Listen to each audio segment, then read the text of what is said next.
سياسة لبنان في النائب النفس.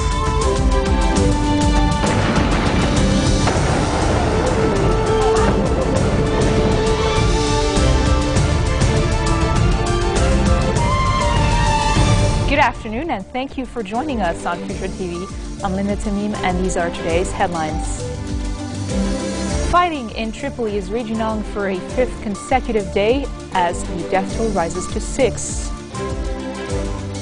Future blockhead MP Fuad Sanura says he rejects all ongoing hindrances of the government formation and of legislative work. And the EU says France and Germany are seeking bilateral talks with the United States to resolve the dispute over allegations of U.S. spying. Fighting in Tripoli is raging on for a fifth consecutive day, reaching a fever pitch with intense sniper rocket fire early this morning.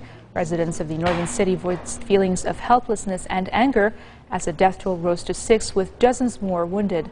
Reports say the military prosecution began acting against the warring sides, who used rockets and machine guns in the clashes.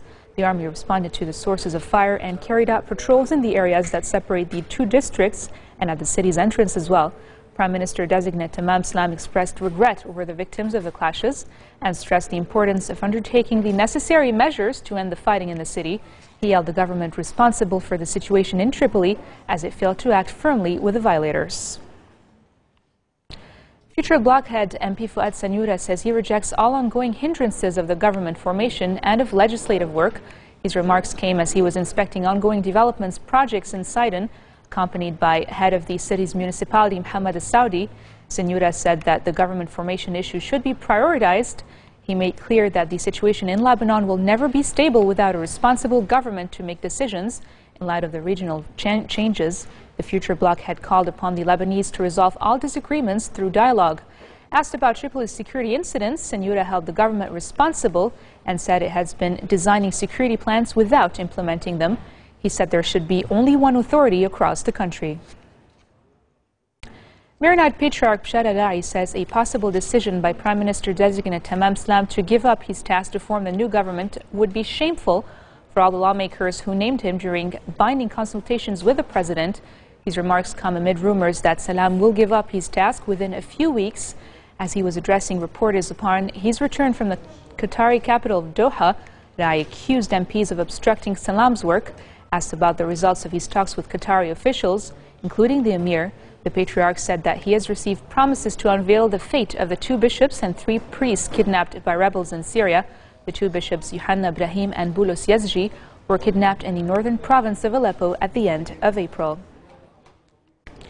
UN Under Secretary-General for Political Affairs Jeffrey Feltman has described Hezbollah members fighting in Syria as soldiers of fortune, saying they have contributed to the rising sectarian tensions linked to Syria's civil war.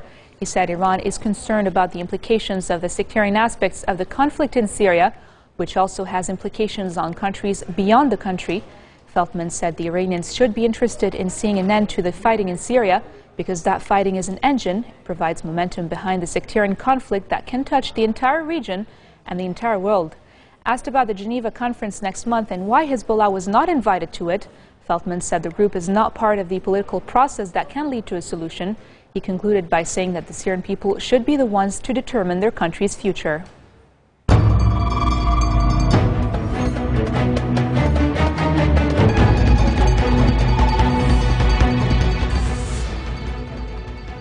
Norway says it will not be able to accommodate a request from the United States to help destroy Syria's chemical arsenal on its soil, saying the schedule is too tight.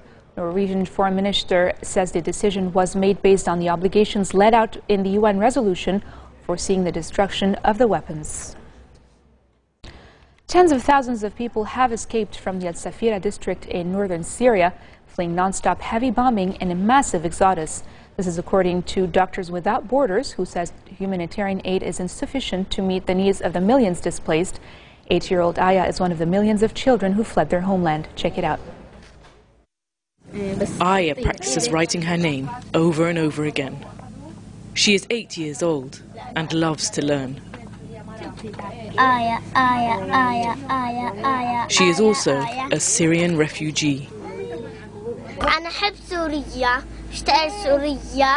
وأحب رفقاتي ولعب أنا وأختي وجمع العجيات نلعب أنا وياهن ونلعب بالبسكليتات ونلعب بالهيك بالألعاب.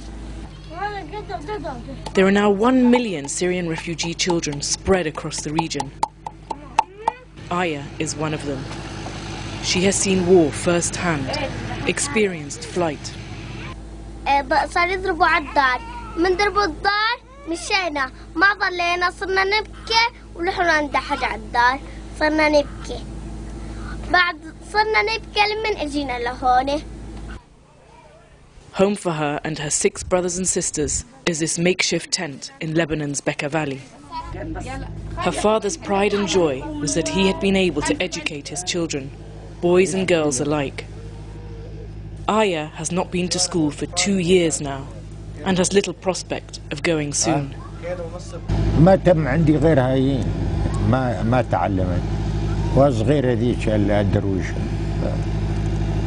ولا التالي ما بقى كله تعلمت ولا من الأمور يعني بترجع رجوع يراجعون كتبهم كليات. Aya keeps busy helping around the house and looking after her disabled sister. عندها صيت دكتورة مشان للأطفال. الأطفال إذا أجوا علي ما بيعطوني مصاري ولا شيء، بكتب لهم ورقة بعطيهم دواء بغزن إبرة بتروح. A whole generation of Syrian children like Aya have been affected by this conflict. Their lives and futures on hold as the violence continues, unabated. Some children have to go to work, others are marrying young. But all of them will never forget what they have lived through. Aya can't look into the future. She doesn't know if she can go back to Syria. She finds a way to smile, clinging to those that are most dear to her, and dreams of an end to the war. Coming up next, archaeologists in Peru discovered 2 mummies more than 1,000-year-old. That and more after the break.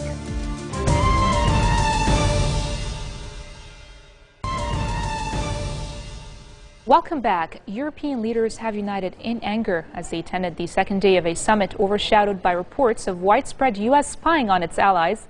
Allegations German Chancellor Angela Merkel said had shattered trust in the Obama administration and undermined the crucial transatlantic relationship. The latest revelations say that the U.S. National Security Agency swept up more than 70 million phone records in France and may have tapped Merkel's own mobile phone. But denunciations from the French and German governments. Other European leaders arriving for the 28-nation meeting in Brussels echoed Merkel's displeasure. However, British Prime Minister David Cameron didn't mention the spying allegations when he arrived at the summit and diverted the attention to the European economy and unemployment. Good morning. Good morning. Look, it's absolutely essential in Europe to cut regulations and help businesses to create jobs, to create growth. That's what we need right across the continent, right across the EU. And so I've brought some of the best business brains in Britain here to Brussels to talk about the regulations we can cut, the principles that we can apply, the work we can do with the European Commission to help make our businesses competitive. Thanks. And still on this issue, European Council President Herman Van Rompuy has announced that France and Germany are seeking bilateral talks with the United States to resolve the dispute over allegations of U.S. spying by the end of this year. He was speaking at the conclusion of the summit of 28 European leaders in Brussels. The heads of state or government took note of the intention of France and Germany to seek bilateral talks with the USA with the aim of finding before the end of the year an understanding on mutual relations in that field.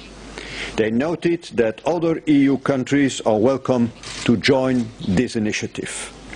They also pointed to the existing working group between the EU and the USA on the related issue of data protection and called for rapid and constructive progress in that respect. That means on data protection. Now we move on with news around the world in brief. Rescue operations off the island of Lampedusa continued throughout the early hours of this morning as as more than 200 migrants were being taken to safety. Footage released by the Coast Guard showed many children inside the patrol boat which took the migrants, reportedly of Syrian origin, to Lampedusa. Authorities say 5 different rescue operations were activated off the Sicilian coast since last night. Britain's monarchy has released a photo celebrating the christening of Prince George that shows 4 generations of royals gathered together. The image shows Queen Elizabeth II and 3 future kings, her son Prince Charles, her grandson Prince William, and her great-grandson, 3-month-old Prince George. The Duchess of Cambridge's parents, sister, and brother are also in the photograph. A Chinese court has dismissed ousted politician Bo Xilai's appeal against his conviction and life sentence for corruption and abuse of power in one of China's most politically charged trials in decades. Bo's career was stopped short last year by a murder scandal in which his wife, Gul Kalai, was convicted of poisoning a British businessman, Neil Haywood, who had been a family friend. The rocking chair former U.S. President John Fitzgerald Kennedy Jr. used in the White House, as well as 2 presidential flags, were displayed in New York City before going up on auction in Dallas, Texas. The chair is expected to fetch at least $50,000, and the 2 flags that hung behind Kennedy's Oval Office desk are expected to sell for upwards of $100,000. An archaeological site in the midst of Peru's bustling capital has yielded yet another pre-Indian discovery, an undisturbed warrior tomb containing 2 corpses wrapped in ceremonial fabric. Archaeologists say the tomb, estimated to be more than 1,000 years old, was found at the Puclana archaeological site in Lima. It contained the bodies of an adult and an infant, along with nearly 10 intact artifacts. Check it out.